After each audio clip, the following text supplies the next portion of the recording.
Kalau Bapak bisa menyediakan orang mati di lab dan kita teliti bersama ketika proses mati, saya bisa menjawab. Wong sekarang bedanya sukma sama nyawa sama jiwa aja nggak bisa dijelaskan oleh sains kok. Sampai sekarang belum baca jurnal berikutnya yang menjelaskan kenapa terjadi terminal lucidity ini. Sebelum meninggal justru kelihatan sehat.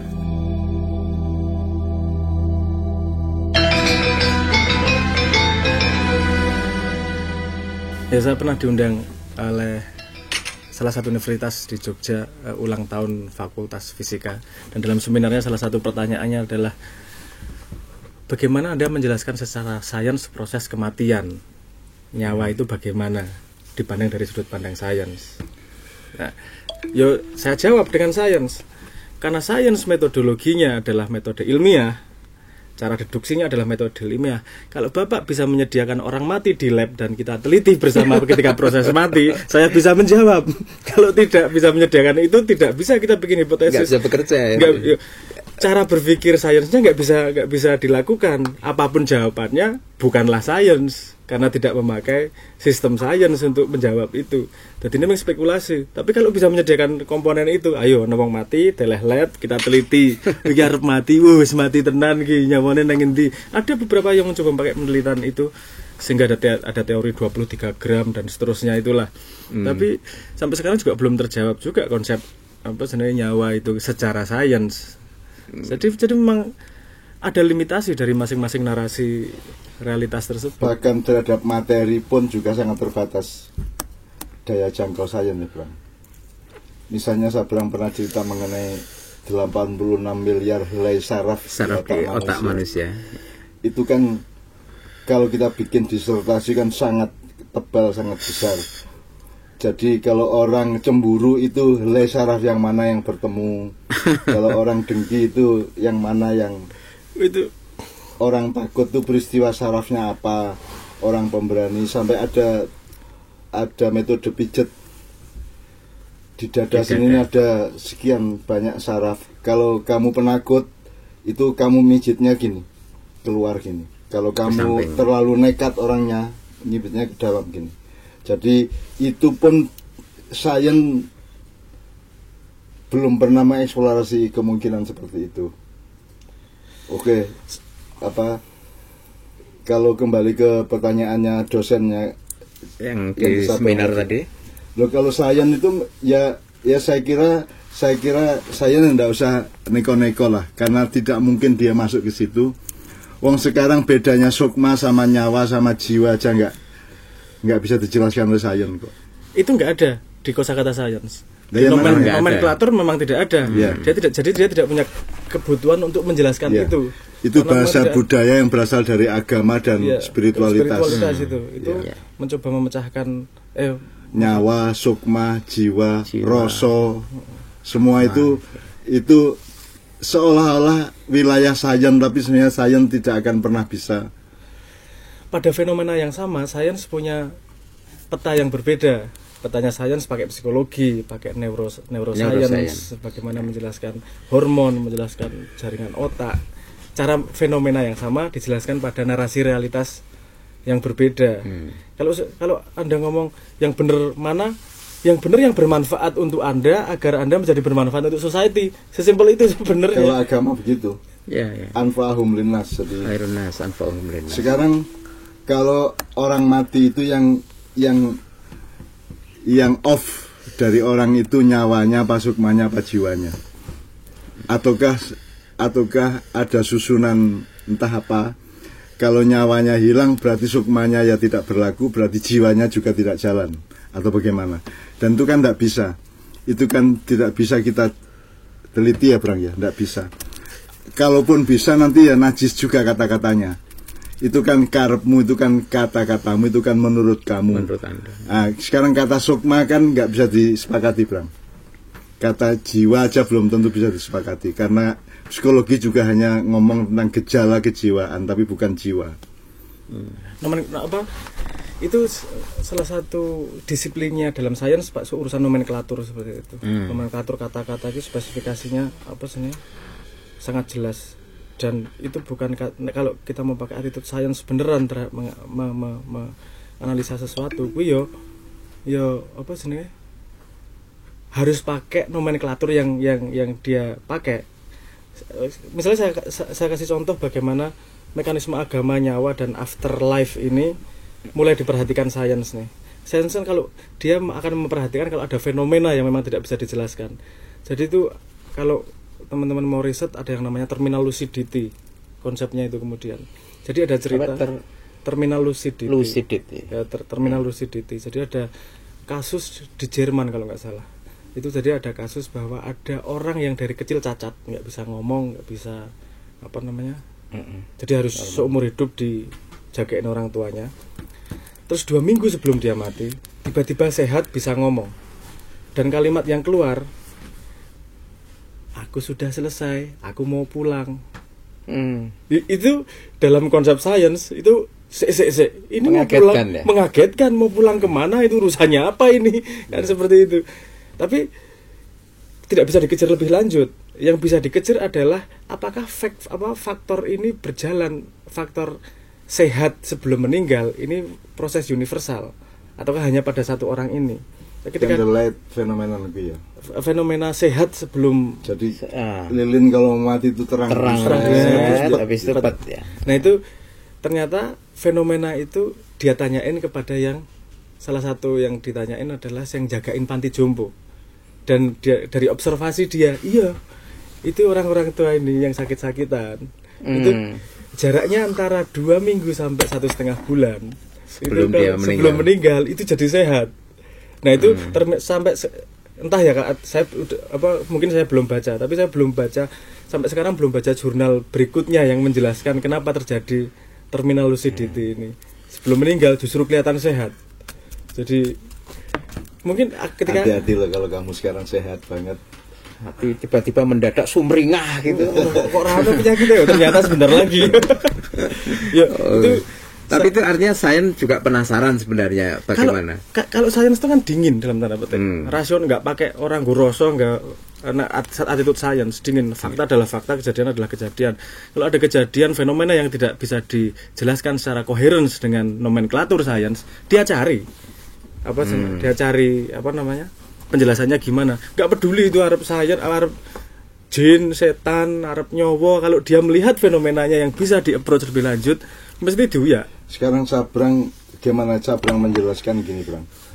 Ternyata manusia itu sebuah keutuhan, sebuah entitas, sebuah kewungkulan wujud yang dalam diskusi kita asumsikan bahwa kedua-duanya itu penting. Attitude science penting bagi dia, religion attitude juga penting, asal tepat pada saatnya, pada kasusnya dan pada persoalannya, kan begitu. Nah, bagaimana Sabrang menjelaskan bahwa sebenarnya tidak ada juga saintis yang anti agama, sebenarnya tidak ada, karena dia sebagai manusia sehari-hari sangat banyak menggunakan nilai dan perilaku agama. Sebenarnya kalau kita open melihat sains dan agama sebagai narasi realitas yang memiliki nilai, kalau kita ngelihat nilainya itu berlaku terus pada semua manusia. Tapi kadang-kadang kita ngelihatnya sebagai organisasi atau kotak padatnya ini loh. Itu yang membuat terjadinya tabrakan itu. Kalau kita ngelihat nilai, kalau ngelihat nilai di bawahnya, sebenarnya itu sangat berkelindan. Cuman mereka memang punya fungsi masing-masing. Kalau saya menganalogikan dengan musik, saya melihat bahwa titik berat agama adalah pada harmoni semua alat musiknya. Terjadi harmoni sehingga terjadi simfoni yang enak. Sebagai sebuah society ini simfoni yang enak seperti apa. Itu attitude agama. Kalau attitude science, bagaimana memainkan alat musik itu secara akurat, secara benar nadanya, nggak fals. Itu pada posisi science-nya. Jadi kalau kamu akurat sendiri ben-benan, kamu bisa jadi fals loh di harmoni ini. Dalam society musik itu kalau standar mainstreamnya itu do sama dengan D, terus kamu do sama dengan E, kamu yang fals sendiri, gitu. Nah, makanya dalam membangun masyarakat, membangun umat, membangun negara segala macam, selalu harus dimulai dengan komprehensi dan kesepakatan terhadap dasar-dasar nilainya. Makanya kita perlu GBHN. garis besar haluan negara kita perlu undang-undang dasar dan ADART. seterusnya yang perlu ADART, artinya perlu kesepakatan dasar mengenai apa yang akan dijalankan karena tujuannya juga kita sudah sepakati. Nah, kalau itu tidak dijalankan, kalau kesepakatan dasarnya kita rubah-rubah Undang-Undang 45 menjadi Undang-Undang 2002, terus ditambah-tambah lagi pasal-pasal baru yang juga melecehkan hakikat-hakikat atau substansi sebelumnya, maka kita akan pasti mengalami chaos lambat atau cepat, kan begitu. Jadi ini bukan hanya urusan ilmu murni, agama dan sains, ini juga urusan negara, urusan society, urusan kemasyarakatan, urusan umat. Ya itu termasuk urusan keluarga. Kalau kita sebagai orang tua ngawur aja, pokoknya anaknya TK kita masukin yang kira-kira dia tamat di TK dia bisa hafal Quran, kan itu kan nggak saintis sama sekali. Itu kan ya gimana anak TK diharapkan cari TK yang bisa bikin dia hafal Quran segala macam. Itu pun kalau sudah hafal Quran kan nek cara ludruke kan kon iku hafal Quran tapi cangkemmu metutut ta ngono gaya apa gitu. Jadi itu pun masih banyak sekali environment nilainya. Demikian rupa kan itu. Jadi dari yang disampaikan Mbah Nun ini tadi sebenarnya menarik ya kalau kita bisa menganalisis fenomena keagamaan atau perilaku keagamaan kita menggunakan science attitude tadi itu seperti yang tadi dicontohkan. Tapi mungkin itu satu. Ya saya kira kalau mau ngomong rekomendasinya ya mantaplah dengan science attitude dalam hidupmu, mantaplah juga dengan religion attitude dalam hidupmu. Tetapi belajarlah, maka kita sinau bareng, kita belajar bersama kapan kita terapkan science attitude, kapan. Misalnya fitnah itu kan lahir dari rendahnya science attitude, Bang ya. Hanya orang karena Anda masuk lift ada pas bersamaan dengan seorang cewek, terus nanti ada isu bahwa kamu pacaran sama cewek itu tadi, padahal itu kan ketemu di lift cuman naik 1-2 menit gitu ya. Itu yang namanya science attitude toh. Ya, jadi agama itu juga sangat membutuhkan science. Jadi sesungguhnya seperti yang saya bilang, sains itu hanya bisa menjangkau hal-hal yang memang hakikatnya dalam penciptaan Allah ini bisa dijangkau oleh akal. Nah selebihnya kan yang lebih luas lagi nggak bisa dijangkau, seperti kematian, seperti sukma, nyawa, dan seterusnya. Jadi kita hasilnya menurut saya adalah kerendahan hati satu sama lain. Jangan gampang klaim, jangan gampang ngarani, jangan gampang rerasanan, jangan gampang nyalah-nyalahkan, apalagi memaki dan membuli kan gitu. Nah kita ini belajar kerendahan hati itu agama apa sains, Bang? Sains perlu nggak rendah hati? Sains seperti saya katakan tadi, sains itu makhluk rasional. Jadi rendah hati nggak ada faktor itu dalam sains. Nggak perlu. Mungkin dalam sains urusannya tahu dan belum tahu gitu. Tahu dan belum tahu. Ya. Tapi kalau dalam agama tidak tahu atau belum tahu itu menghasilkan perilaku tawadhu atau rendah hati kan itu gitu. bedanya. Ya, sama dengan harmoni dan nada tadi itu, ketepatan nada tadi itu. Ini kita untuk melihat contoh bahwa attitude science sendiri masih jarang berlaku di masyarakat sehari-hari. Saya melihatnya dari contoh ini dalam ilmu marketing. Dalam ilmu marketing ada salah satu immutable law, salah satu hukum yang mengatakan bahwa jangan pernah kamu melawan persepsi dengan fakta. Fakta itu tidak pernah mengalahkan persepsi manusia. Jadi kalau mau marketing, mainannya persepsi, jangan mainan fakta. Padahal kalau sains, attitude science itu terbalik. Ya. Kamu menangin fakta daripada persepsi. Ini saya melihat sangat banyak, maksudnya yang di komen-komen yang di berlaku di sosial media juga, walaupun nggak semua, tapi saya masih banyak melihat mayoritas bahwa kamu ngakunya saintis, kamu ngakunya orang yang sangat modern, tapi membedakan fakta sama persepsi. Itu masih rada rancu. Kamu argumentasinya persepsi loh ini bukan argumentasi fakta loh ini. Membedakan ayat Quran dengan tafsirmu terhadap ayat itu aja nggak bisa. Ya, kalau agama kan gitu juga. Ada faktor itu juga. Itu yang tadi mungkin saya maksud sebagai kita mencoba melihat perilaku atau konteks agama dengan itu. Utamanya ya rendah hati. Ya, itu punya kesiapan untuk merasa tidak tahu dan untuk merasa salah gitu loh. Makanya saya sering ngomong secara budaya, bekal hidup saya itu rasa bersalah. Jangan-jangan saya salah, jangan-jangan saya salah. Jangan-jangan saya kurang memberi, jangan-jangan saya kurang bersedekah, jangan-jangan saya kurang santun, jangan-jangan kurang bijaksana kan gitu. Itu merupakan alat atau perapian untuk membakar semangat saya agar saya berlaku lebih bijaksana, lebih tepat, lebih santun, lebih sedekah, lebih memberi dan seterusnya. ini berlaku pada dua-duanya loh ini, agama dan sains. Kehati-hatian ini. Kalau agama dengan contoh semua nabi itu tadi, bahwa melihat posisi dirinya tidak tahu, aku lebih dolim dan seterusnya. Kalau dari sains juga asumsi bahwa aku tidak tahu itu menuju pada pengetahuan. Karena asumsi percaya dan tidak percaya nggak bawa kemana-mana nih. Kalau udah percaya, data selesai, berhenti di situ. Nggak percaya, data selesai, berhenti di situ. Kalau kita mengakui tidak tahu, ini baru jembatan menuju tahu. Satu-satunya kan dari kotak tidak tahu itu. Apa termasuk ini? Kalau saya pernah dengar itu kebenaran dalam sains ini, kebenaran disebut sebagai kebenaran sepanjang dia belum terbukti salah. Apakah itu termasuk contoh kehati-hatian itu? Ini ya, ini Karl Popper ini ya, Karl Popper tuh yang pertama falsifiability itu memang etos yang dipakai sains sampai sekarang. Karena alternatifnya lebih menyusahkan. Oh gitu. Alternatifnya kalau nggak pakai falsifiability itu, kita harus ngetes semua probabilitas dari teori tersebut, dan itu tidak mungkin dilakukan manusia. Makanya pakai mekanisme. Mungkin level perfeksinya berapa? Falsifiability-nya itu tadi. Ada benar yang benar-benar harus benar. Ada standar kebenaran sing penting ora salah. Asal belum terbukti salah ya sudah, itu kita anggap benar. Itu sains. Ini tapi ngene ya, iki kita ngomong sedikit masuk ke sains ya. Itu berlaku di fisika dan ke atas. Ke atas itu kemana? Fisika gini. Itu berlaku di fisika, kimia, biologi, terus kemudian psikologi, terus ilmu sosial dan seterusnya. Kalau matematika beda lagi. Matematika ada beda kecilnya sedikit. Karena matematika, aku agak nggak setuju kalau ngomong matematika itu sains. Aku lebih setuju bahwa matematika itu adalah bahasa yang mengandung koherensi logika. Sebenarnya bahasa language. Jadi kalau matematika itu, kamu nggak mungkin ngomong bahwa itu law, teorema, hukum sebelum terbukti universal bahwa dia berlaku seperti itu.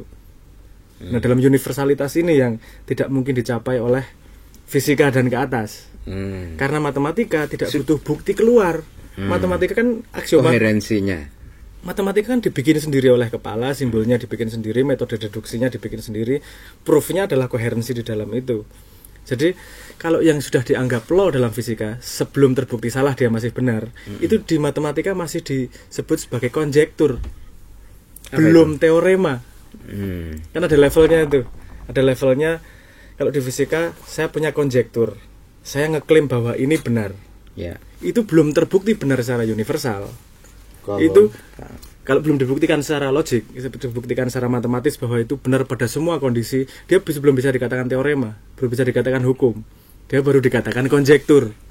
Setelah terbukti bahwa benar ki pada semua kondisi ini, ini baru dia dikatakan teorema. Salah satu contoh yang paling terkenal, cari collage konjektur itu konsep sederhana, anak SMA bisa melakukan, dan ini sudah dites komputer sampai berapa triliun dan itu nggak pernah salah.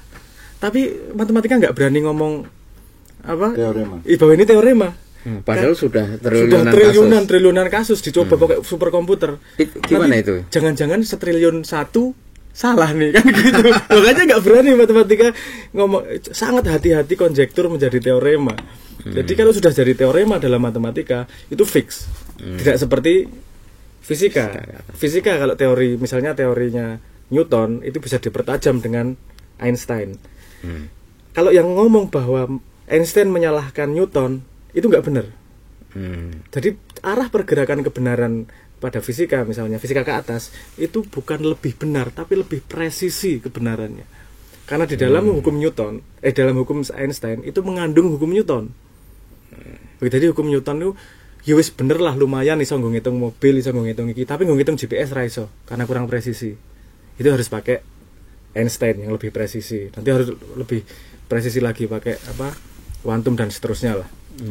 Jadi memang ada. Jadi kalau kita pakai GPS jebol ke blasok itu karena belum presisi tadi itu. Mungkin belum belajar Einstein HP-nya. Tapi kalau dalam agama, dalam attitude Pak? agama itu disebut kerendahan hati atau kehati-hatian itu. Antara konjektur dengan teorema tadi itu kan itu Jarak. butuh tawaduk kan gitu kan. Kalau Iya, bahasa agama. ikhtiyat atau kehati-hatian. Atau jangan sok tahu. Atau kalau pakai teori 4 manusia tadi kan, kita tuh butuh manusia yang keempat, yang ketiga, orang yang tidak tahu tapi tahu bahwa dia tidak tahu. Tapi mungkin saja mayoritas manusia adalah yang keempat, orang yang tidak tahu dan tidak tahu bahwa dia tidak tahu. Nah, mungkin sekarang kita minta kepada Sabrang, dari seluruh pengalaman dan konstelasi antara religion dan science ini, pesannya Sabrang apa? Apa yang harus dilakukan, apa yang jangan dilakukan sebaiknya, dan seterusnya. Apa rekomendasi utamanya Sabrang? Ini kalau menurut saya kerendahan hatian itu tadi itu berlaku pada personal maupun pada society. Itu kita melihat dengan cara interaksi baru di dunia modern dengan internet dan segala macam, semua orang jadi punya suara. Ini kemudian ketidakhati-hatian ini membuat percakapan jadi kisruh nih. Apa kisruhnya karena kalau dalam perspektif psikologi disebut sebagai Dunning-Kruger effect nih. Tingkat kepercayaan diri orang itu sangat tinggi kalau pengetahuannya rendah. Karena dia tidak tahu bahwa dia tidak tahu. Grafiknya gitu. Jadi grafiknya kalau dia tidak tahu apa-apa, pengetahuannya sedikit, itu percaya dirinya sangat tinggi.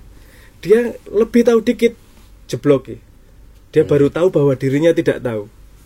Baru kemudian berangkat lagi nih, grafiknya gini lagi, naik sedikit demi sedikit. Dia semakin percaya diri dari pengetahuan itu panjang jalannya.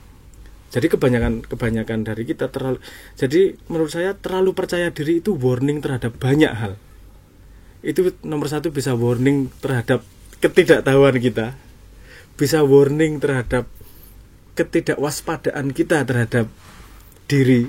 Jadi menurut saya karena sains dan agama sama-sama nih perlu nilai yang namanya kerendahan hatian.